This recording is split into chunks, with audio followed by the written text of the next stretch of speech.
El proceso de reorganización nacional fue tan cruento y nefasto que cuando en Argentina se habla de dictadura, la palabra remite a la que encabezó Jorge Rafael Videla en 1970 y que concluyó con Viñone en 1983, dejando a las demás experiencias la necesidad de aclarar a cuáles se refieren. Un saldo luctuoso de 30.000 detenidos y desaparecidos, 500 niños robados a sus madres y 1 millón de exiliados internos y externos son solamente la parte humana de un régimen empresario militar que destruyó la economía nacional, poniéndola de rodillas por casi medio siglo. No fue una de las primeras experiencias novedosas, es decir, represión más economía de la dependencia, que el nuevo imperialismo norteamericano aplicaba, lo consideraba su patio trasero, pero sí fue una más de las que sufrimos en nuestra patria grande y la que se vivió en la Argentina. El 24 de marzo fue escenario de un largo y meticuloso plan elaborado en secreto y no tanto en oficinas corporativas y políticas de los Estados Unidos y la Argentina para alinear a nuestro país en un plan continental al que ya se habían incorporado Paraguay, Brasil, Uruguay, Bolivia y Chile. Un régimen militar capaz de contener a los pueblos como sostén de un cambio de matriz económico dependiente de Washington.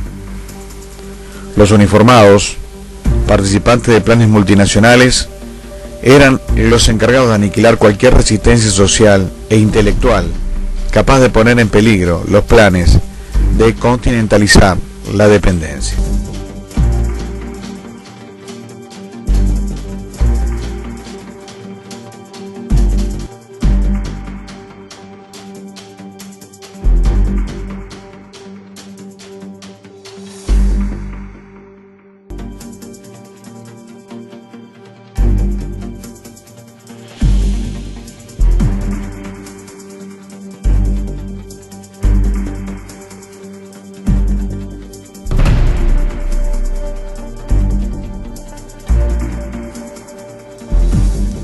Previo a la noche estuvo presente el sol. Aunque solo fue una primavera, el retorno del peronismo en 1973 ponía las esperanzas populares en el lugar más alto desde el derrocamiento de Juan Domingo Perón en 1955 a manos de las fuerzas oligárquicas. Tras 18 años de proscripciones, el viejo líder podía volver a la patria. Por un artilugio legal, durante 49 días, el presidente fue Héctor J. Cámpora, acompañado fundamentalmente por sectores progresistas y revolucionarios, encarnados en una juventud hasta ahora irrepetible. Las formaciones especiales, eufemismo para llamar a las agrupaciones políticas que no descartaron el uso de las armas para combatir a las sucesivas dictaduras, ocuparon un lugar imprescindible en ese retorno y reclamaron su espacio. Por otro lado, sectores de derecha, encarnados en viejos resabios del peronismo corporativo, en el que se disimulaban tendencias fascistas y represivas que tenían en José López Rega, último secretario privado de Isabel Martínez Perón. A su cabeza visible convirtieron al país en un territorio de combate cotidiano. Listas negras, asesinatos clandestinos, ajusticiamientos en la vía pública fueron el caldo de cultivo para que los medios de comunicación de la derecha exacerbaran pedir mano dura. La inseguridad ciudadana era parte del plan que buscaba legitimar la llegada de los dictadores. La AAA, organización en las sombras de la ultraderecha, preparaba el sistema genocida que los militares llevarían luego a extremos impensados. Tras la muerte de Perón, las tensiones internas, que ya se habían manifestado con él en vida, se agudizaron y para peor, al frente del gobierno quedó Isabel Martínez, última esposa del extinto mandatario, que había asumido como vicepresidenta, a pesar de su improbable capacidad para el cargo. Su año de gestión fue el necesario para que cada integrante de las corporaciones empresarias, religiosas y militares, tomaran sus posiciones para asaltar el poder con un plan preparado meticulosamente y con tiempo.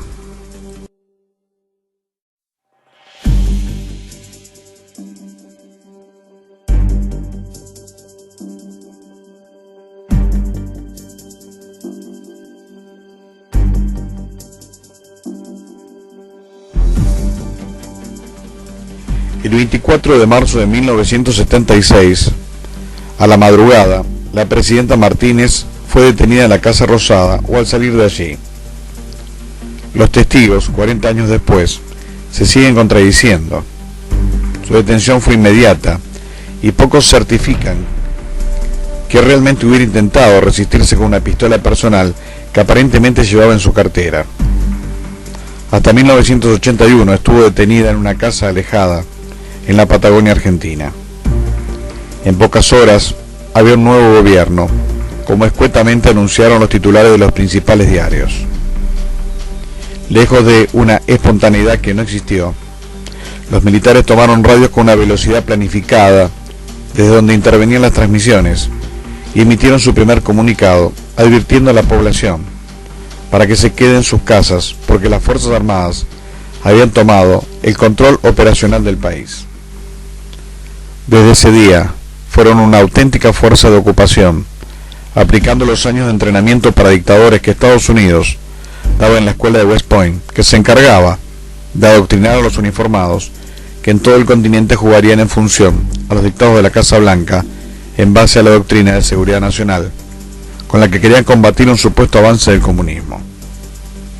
Era una más de las fichas en la Guerra Fría Mundial que la potencia capitalista sostenía contra la Unión Soviética. Argentina estaba en un lugar del mapa que los estadounidenses y la oligarquía local consideraban como propios.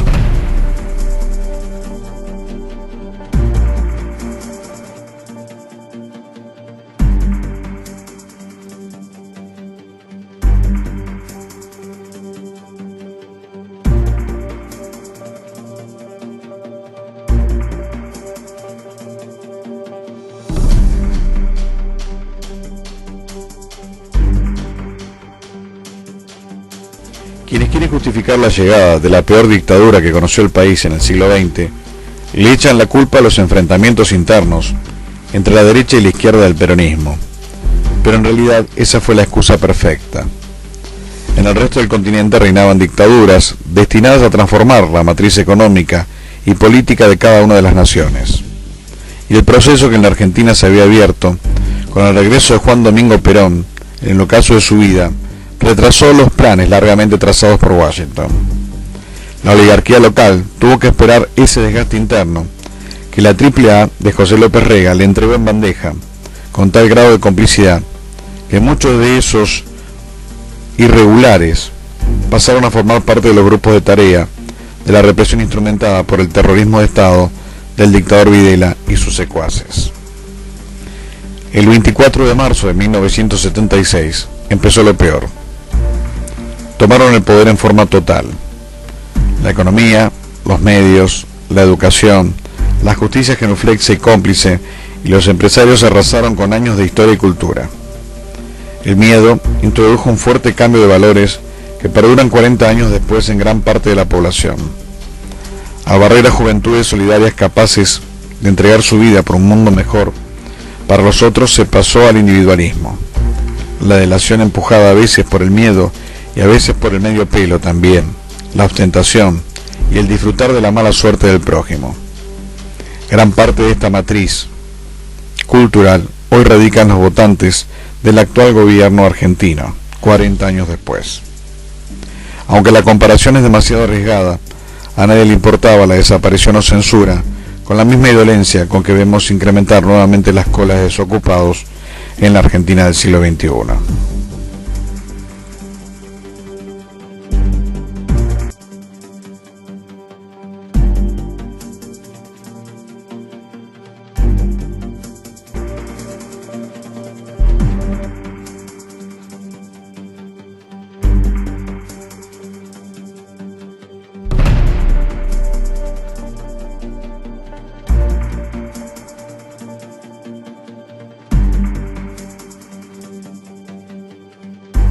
En los 70 se había dado una síntesis de varias generaciones que se habían formado en la resistencia a las dictaduras anteriores, con otras más nuevas, que habían accedido a una muy buena educación pública, creada durante el primer peronismo. Había una conciencia y formación ciudadana que apenas se repitió en la década ganada del siglo XXI. barrer con una población en gran parte consciente de las estructuras de dominación y los alcances de las injusticias, obligó al régimen a un esquema represivo brutal. En las mazmorras se cometieron asesinatos con un grado de crueldad y sadismo jamás imaginado. No había parte del cuerpo que no fuera mutilada, torturada, quemada, mujeres violadas, madres parturientas a las que les robaron sus hijos en cautiverio y detenidos que eran arrojados al mar vivos. Desde el primer momento, los militares consideraron al país como territorio de ocupación y se comportaron de hecho como un ejército extranjero. En gran parte, la formación de los militares en las academias del Imperio norteamericano los hacía sentirse superiores y ajenos a su propia población. A ello se debe agregar que desde el derrocamiento de Perón en el 55, los oficiales empezaron a tener sus propios círculos sociales de pertenencia, clubes, colegios, barrios, y los emparentó más con la oligarquía que con sus orígenes reales. La cooptación mental los hizo trabajar con odio de clase. El país se inundó de centros clandestinos de detención, en los que las personas eran secuestradas en medio de operativos, en los que los militares usaban ropas y autos particulares. No había registro ni respeto por la ley. Se abordaba a las víctimas en sus propias casas, calles o trabajos, sin discriminar la presencia de familiares, en muchos casos niños. En la oscuridad de la noche eran desaparecidos. Cuando alguien quería saber dónde estaba un familiar, no había forma de saberlo. Ni siquiera la jerarquía de la Iglesia Católica Romana, a la que pertenecían la mayoría de las víctimas, colaboró. Por el contrario, en muchos casos actuaron como informantes de los dictadores, de los que eran aliados y sostenedores espirituales. En la base del clero de los romanos también hubo un centenar de desaparecidos por el pecado de no ser cómplices del genocidio. Entre los familiares que buscaban a los detenidos desaparecidos, se formaron organizaciones que hoy gozan de respeto mundial en el marco de la defensa de los derechos humanos. En la Plaza de Mayo se formaron las agrupaciones de las madres y las abuelas, que llevan justamente ese nombre de pertenencia geográfica.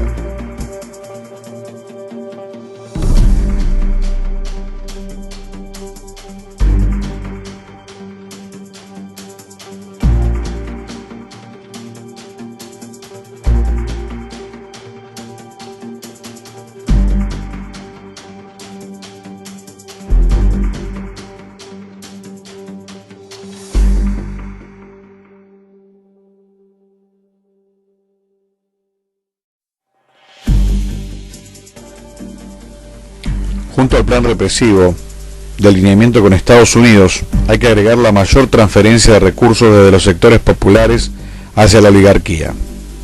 José Alfredo Martínez de Hoz fue el ministro de Economía del dictador Videla. Detrás de él estaban las principales asociaciones de grandes empresas nacionales e internacionales radicadas en el país. Agroexportadores y bancarios fueron quienes armaron con mucho tiempo previo a 1976 una estrategia para valerse de la Argentina como un botín que clausuraría a varias generaciones detrás de una asfixiante deuda externa que aumentó 10 veces en los 7 años del proceso. De apenas 4.900 millones de dólares de deuda se pasó a deber 47.000 millones. La base teórica de la estafa la brindó la denominada Escuela Monetaria de Chicago, y era nutrida por tecnócratas formados en el país del norte. A su vez, la imagen, para disfrazar la represión y disfrazar la economía que estaba destruyendo las fuerzas productivas del país, contrataron a la empresa norteamericana de imagen Burson Marsteller. En el medio, se suspendieron todos los derechos laborales, se reprimieron a las organizaciones sindicales y junto a la eliminación de la actividad político-partidaria, se destruyeron los restos de la economía de sustitución de importaciones que había instaurado la revolución del 43 y que Perón había profundizado. Los millones de desplazados eran silenciados con la muerte, el exilio o el temor. Incluso cerca de 600 comerciantes y empresarios fueron obligados coercitivamente, incluso con la detención clandestina o la muerte en algunos casos, a dar sus empresas a militares o millonarios del círculo dictatorial. La libre importación se planteó como una forma de modernizar al país, cuando por el contrario se lo condenó a un estado de derrumbe económico que solo se revirtió durante la primavera kirchnerista.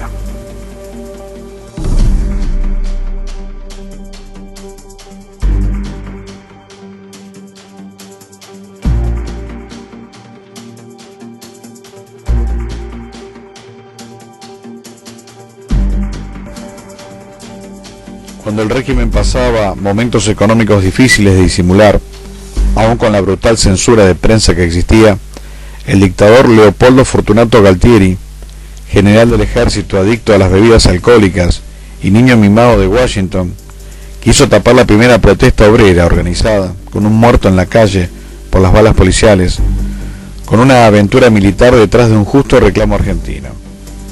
Casi improvisadamente se invadieron las Islas Malvinas, ocupadas por los ingleses desde 1833.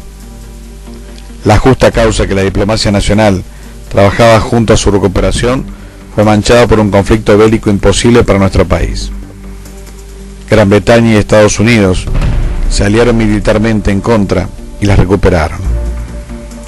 A los 600 soldados conscriptos muertos por fuego enemigo o por la tortura de nuestros propios uniformados hay que agregarle una cifra similar de ex soldados que se suicidaron en los años siguientes. La posición argentina es desoída hoy por los invasores, amparándose en ese hecho de 1982, aún a pesar del apoyo unánime que la soberanía sudamericana recibe en cuanto foro internacional que se exponga el tema.